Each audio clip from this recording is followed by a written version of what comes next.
adalah tidak menentu. Pendapat menyatakan hadis nuzul Isa alaihissalam itu hadis ahad. Karena ada ramai sahabat yang riwayatkannya daripada Rasulullah SAW dengan sanad yang sahih. Bagaimana dijelaskan dahulu, hadis ahad ada di riwayatkan oleh sahabat Musa. Walaupun sahih, dia tidak sekuat hadis yang mutawatir. Mutawatir diriwayatkan oleh ulama, sahabat dan ulama-ulama dalam satu masuk. Sehingga tidak boleh dinafikan tadi. Hadis ahad, orang yang mengingkari tidak sabar kepada kafir murtad. Dan ahad ini kedudukannya adalah saudara. Hadis mutawatir menafikannya boleh menyebabkan keluar dari Islam, kecuali orang jahil tidak tahu. Perkara ini masuk dalam perkara yang penuh pada pengadilan. Yang kita tidak boleh mudah menghukum seseorang itu, tapi kita menafikannya. Kerana perkara ini perkara yang baik. Turunnya Nabi Isa alaihissalam termasuk di dalam tanda-tanda kekuasaan Allah Subhanahu wa Ta'ala. Bahkan kejadian Nabi Isa alaihissalam menjadi tanda ketuhanan, kekuasaan dan kebesaran Allah Subhanahu wa Ta'ala. Dilahirkan daripada ibu yang tidak ada bapanya, tidak berzina, tidak bersetubuh. Allah Ta'ala nak menunjukkan kekuasaan. Adam alaihissalam dijadikan tidak ada lelaki dan perempuan, terus dicipta oleh Allah Ta'ala. Hawa dijadikan daripada Adam alaihissalam, tak ada perempuannya. Isa dijadikan daripada ibunya, tak ada bapanya. Allah Ta'ala mengutuskan malaikat Jibril alaihissalam menemui Maryam alaihissalam, seorang perempuan yang dipilih oleh Allah, yang suci, yang bersih, yang taat kepada Allah Subhanahu wa Ta'ala, dinazarkan oleh ibunya untuk beribadat di Baitul Maqdis. Nabi Isa datang, Jibril datang dengan rupa seorang lelaki yang kacak, yang cantik, yang lawa. Ini menguji Maryam alaihissalam, mengatakan bahawa Allah Ta'ala nak beri kepadamu seorang anak lelaki. Disebut dalam Quran. Maryam kata, tak boleh. Bagaimana? Aku bukan perempuan yang jahat. Kalau mu seorang yang bertakwa kepada Allah, mu tidak buat kerja yang jahat ini. Jibril mengatakan itu untuk urusan Allah. Allah Maha berkuasa. Jibril malaikat yang tidak lelaki, yang tidak perempuan, yang tidak ada nafsu bagi malaikat. Malaikat tidak boleh berzina, dan malaikat tidak lelaki, tidak perempuan. Tidak ada nafsu baginya. Sentiasa taat kepada Allah. La ya'suna Allah ma amarahum wa yaf'aluna ma yu'marun. Malaikat itu tidak sekali-kali derhakakan Allah. Mereka mesti buat apa yang Tuhan suruh. Ketika rombongan malaikat menemui Ibrahim alaihissalam dengan rupa pemuda-pemuda datang ke rumah Ibrahim, Ibrahim menyangka manusia, menyambut tetamu, menyembelih anak lembu yang mahal harganya, dipanggang, dijemput malaikat. Malaikat tak boleh ambil makanan itu, tangannya tak cakap, tak boleh ambil makan, tak boleh ambil makan. Kerana Allah Ta'ala tak izin malaikat makan. Malaikat tak makan, tak minum. Begitulah malaikat tidak berzina, tidak buat kerja-kerja manusia, kecuali beribadat kepada Allah yang sama dengan manusia. Makan, minum, berkahwin tidak ada pada malaikat. Ini kenapa? Allah Ta'ala melahirkan Isa dengan kun fayakun, firman jadi maka jadi. Dilahirkan dan dalam keadaan Maryam melarikan diri daripada orang ramai kerana malu, Allah Ta'ala nak jadikan begitu. Lahirnya dia buah pokok tamar yang sedang berbuah, yang hampir nak masuk buah dia, rutaban janiyah disebut dalam rutab ni berbuah di musim hujung musim panas. Maka orang sambut Christmas kena tipu habis. Sambut 1 Januari kena tipu habis. Kena tipu. Mana buah kemah buah pada bulan Januari? Pada musim sejuk, buah kemah tak buah. Ini kerja Raja Rom. Raja Rom yang menganut Kristian, mengubah Kristian kepada agama keberhalaan, menyembah salib. Padri-padri yang mengampu kepadanya pilih satu hari untuk sambut hari lahir Nabi Isa. Dibuatnya hari Christmas 25 Disember, setengah mazhab 1 Januari. Semua bohong, lawak. Seluruh dunia kita sambut, siapa Melayu pun sambut juga. Macam mana? Kena tipu habis. Ini kita kena sedar, ditipu oleh penjajah, ditipu. Isa alaihi salam adalah tanda kebesaran Allah Subhanahu wa taala. Isa tidak disalib, tidak dibunuh, dia angkat ke langit. Maka Allah menurunkan Isa pada akhir zaman. Sebelum berlakunya kiamat, munculnya Dajjal memimpin bangsa Yahudi dan pengikut Yahudi bergabung untuk menegakkan kuasa besar dunia. Maka Imam Mahdi menjadi pencabarnya, dan Allah Ta'ala menurunkan Isa alaihi salam menjadi orang yang membunuh Dajjal dan memimpin umat Islam selepasnya dengan syariat Nabi Muhammad sallallahu alaihi wasallam. Disebut dalam Quran secara isyarat, disebut dalam hadis-hadis yang diriwayatkan dengan sandaran yang sahih secara mutawatir daripada Nabi sallallahu alaihi wasallam. Di sana ramai sahabat-sahabat yang meriwayatkan. Di antara mereka sahabat-sahabat yang meriwayatkan hadis itu ialah Abu Hurairah, Jabir bin Abdullah, An-Nawas bin Sam'an, Abdullah bin Amr, Hudzaifah bin Usaid Al-Ghifari, Sauban, Majma' bin Jariyah Al-Ansari, Abi Umamah Al-Bahili, Abdullah bin Mas'ud, Uthman bin Abil As, Samurah bin Jundab, Abdullah bin Umar, Anas bin Malik, Wasilah bin Al-Asqa, Abdullah bin Salam, Ibn Abbas, Aus bin Aus Al-Thaqafi, Imran bin Husain, Ummul Mu'minin Aisyah, Safinah Maula Rasulullah SAW, Hudzaifah bin Al-Yaman, Abdullah bin Mughaffal, Abdurrahman bin Samrah, Abi Sa'id Al-Khudri, Ammar bin Yasir, Kisan bin Abdullah bin Tariq, dan lain-lain radhiyallahu anhum. Mereka semua adalah sahabat-sahabat radhiyallahu anhum yang mendengar daripada Nabi SAW, dan banyak lagi sahabat-sahabat yang lain. Menandakan hadis ini hadis yang sahih lagi mutawatir yang diriwayatkan oleh ramai para sahabat radhiyallahu anhum yang tak boleh dinafikan. Ulama-ulama yang mengarang kitab yang khusus tentang turunnya Nabi Isa alaihissalam. Di sana ada ulama-ulama besar yang menulis secara khusus berkenaan zahirnya Nabi Isa alaihissalam. Di antara mereka ialah Al-Imam Muhammad Zahir Al-Kautsari, pengarang kitab Nadrah Abirah fi Maza'imi man yunkiru nuzul Isa alaihi salam fil akhirah. Ini seorang ulama besar.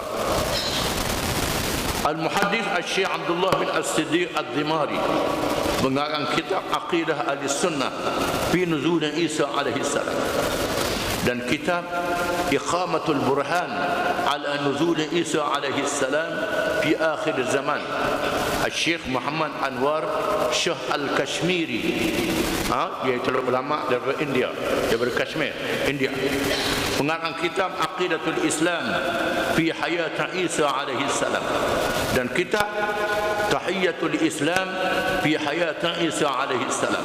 Itu 2-3 kitab dia mengarang.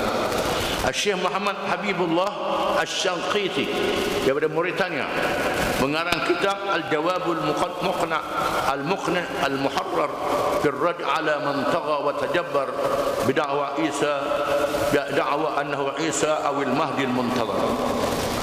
Syekh Muhammad Ali Azam pengarang kitab Izalatul Syubhat al-Izam fi ar-rad' ala munkari nuzul Isa alaihi salam. Syekh Muhammad Al-Arabi At-Tubani Al-Jazairi mengarang kitab I'tiqad Ahli Al-Iman bil Quran binuzul Al-Masih ibn Maryam alaihi salam. Al-Imam Al-Qadhi Asy-Syawkani dari Yaman pengarang kitab At-Tawdih fi ma tawatarat bil Muntazar wad Dajjal wal Masih. Fatwa Syekh Muhammad Baqir Al-Muti'i Syekhul Azhar Syekh Azhar fi nuzuli Sayyidina Isa dan lain-lain. Banyak lagi kitab-kitab yang lain yang dikarang oleh ulama-ulama yang mukhabar, ulama-ulama yang besar yang mereka ni sudah meninggal dunia semua. Di antara tanda-tanda ketika turunnya Nabi Isa alaihissalam, apa dia tanda? Tanda turun Nabi Isa alaihissalam. Setelah mengkaji beberapa hadis yang menceritakan turunnya Nabi Isa alaihissalam, ulama telah mengumpulkan tanda-tanda atau alamat-alamat berikut. Tanda dia, ia turun dalam keadaan meletakkan kedua-dua tangannya ke atas sayap-sayap dua malaikat yang ditugaskan mengiringinya. Ini disaksikan oleh mereka yang berada di tempat itu. Ia memakai sepasang pakaian yang cantik. Orang-orang kafir tidak boleh mencium baunya. Pakaian dia cantik, lawa. Orangnya lawa, pakaiannya lawa. Dia turun, orang kafir tak boleh cium bau dia. Hebat, kehebatan dia. Ia turun di negeri Syam, turun di Syria, di timur Dimashq, di sisi Menara Putih, dekat Menara Putih. Ada ulama mengatakan menara masjid, ada ulama mengatakan menara gereja. Itu khilaf, tak jadi masalah. Kalau turun di gereja pun dia akan bawa orang Kristian masuk Islam. Atau ia turun di waktu fajar. Waktu subuh. Dia turun waktu subuh. Disebut waktunya. Ketika itu adanya sekumpulan orang Islam yang dipimpin oleh Imam Mahdi yang bersedia untuk memerangi Dajjal. Masa itu ada Imam Mahdi, pemimpin daripada keluarga Nabi SAW, Muhammad bin Abdullah, yang digelar Al-Mahdi, yang mendapat petunjuk. Bukan nama dia Mahdi. Nama dia bukan Mahdi. Mahdi ni gelaran. Al-Mahdi orang yang mendapat petunjuk. Nama dia Muhammad bin Abdullah. Macam nama Nabi, macam nama ayah Nabi, Muhammad bin Abdullah. Jumlah yang mengikut dia 800 orang lelaki. 800 orang lelaki dan 400 orang perempuan. 1,200 orang saja tak ramai. 1,200 orang saja tak ramai. Jadi orang pergi yang marang perang dia siapa beribu-ribu itu tak dapat pasal. Mungkin nak cari kelebihan, wallahu a'lam, beribu. Tapi bukan masanya yang menjadi berperang sesama orang Islam. Bukan berperang dengan orang kafir, bukan perang dengan Yahudi, perang sama-sama orang Islam. Peperangan fitnah, peperangan bencana, bukan untuk menyertai Imam Mahdi. Imam Mahdi dia muncul di Makkahul Mukarramah, bukan muncul di Syria. Muncul di Mekah dan dia pergi ke Baitul Maqdis, pergi ke Syria. Lepas itu muncul di Mekah dulu. Yang ikut dia 313 orang saja. Mereka yakni mereka yang duduk dalam masjid dalam keadaan membetulkan saf nak sembahyang subuh, membetulkan saf nak sembahyang subuh. Muazzin kamar nak sembahyang, sudah bang. Masa itu Nabi Isa turun. Muazzin kamar sembahyang sunat, muazzin kamar. Kamar Imam Mahdi membetulkan saf. Ketika itu turunnya Isa alaihissalam. Nabi Isa alaihissalam dipelawakan atau dipersilakan untuk menjadi imam. Bila Nabi Isa datang, orang mengelak. Lalu Mahdi berundur, suruh Isa menjadi imam sembahyang. Lalu ia memegang belakang Imam Mahdi, mempersilakannya menjadi imam kerana menghormati umat Muhammad sallallahu alaihi wasallam. Isa tolak belakang Imam Mahdi suruh jadi imam. Itu tanda-tanda. Itu tanda-tanda, bukan sembarangan. Kemudian Imam Mahdi menjadi imam untuk sembahyang waktu subuh di waktu itu. Tu Imam Mahdi sembahyang subuh jadi imam. Seterusnya beliau Nabi Isa keluar memburu Dajjal. Keluar memburu Dajjal, pemimpin Yahudi yang merosakkan dunia, dan berjaya membunuhnya di Bablut di Palestin. Berjaya membunuh Dajjal di satu kampung itu nama Bablut. Kampung itu ada Bablut. Cari dalam peta, ada Bablut nama kampung, dekat Tel Aviv. Dekat bandar Tel Aviv, ibu negara Israel. Di situlah Nabi Isa membunuh Dajjal. Lalu ia menegakkan syariat Allah dan sunnah Rasulullah SAW. Lalu dia menegakkan syariat Islam, beramal dengan syariat Islam daripada Quran dan hadis Nabi SAW, kerana Injil, Taurat, kitab-kitab zaman dahulu dinasahkan. Wajib beramal dengan syariat Islam yang ada dalam Quran. Menghancurkan salib. Salib dihancurkan. Orang Kristian masuk Islam, salib dihancurkan. Membunuh babi. Orang Kristian hari ini makan babi. Babi dibunuh, dihapuskan. Seluruh dunia tunduk di bawah Islam. Islam jadi kuasa besar dunia. Islam jadi kuasa besar dunia. Semua Amerika, Rusia, China, Jepun habis, tak ada. Islam jadi kuasa besar dunia. Masa itu kesemua pahaman, ajaran dan agama-agama yang lain dari Islam dihapuskan di kawasan itu. Tunduk di pemerintahan Islam. Beliau Nabi Isa menunaikan haji dan umrah. Nabi Isa pergi ke Mekah, buat haji dan buat umrah. Dan sebelumnya singgah di Fajjur Rawha. Sebelum sampai di Mekah, Nabi kata dia singgah di satu tempat nama Fajjur Rawha. Ada tempat jalan nak Mekah nama Fajjur Rawha. Dia singgah di situ. Beliaulah yang menjadi imam sembahyang setelah sembahyang subuh yang diimamkan oleh Mahdi. Beliau musafir ke Al-Madinatul Munawwarah, pergi ke Madinah. Lepas pergi ke Mekah, pergi ke Madinah dan menziarahi Ar-Rawdah, kubur Nabi sallallahu alaihi wasallam. Lalu memberi salam kepadanya, beri salam kepada Nabi. Di zamannya penuh keberkatan zahir dan batin, berlakunya keamanan, melimpahnya rezeki, hilangnya dengki. Beliau berada di dunia selama 40 tahun. Isa memerintah selama 40 tahun. Dia turun umur 30. Macam masa dia naik, umur 30 dia turun.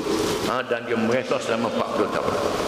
Oleh itu zahirnya Imam Mahdi dan turunnya Nabi Isa alaihi salam bukanlah suatu perkara yang boleh dipermain-mainkan atau dipermudah-mudahkan.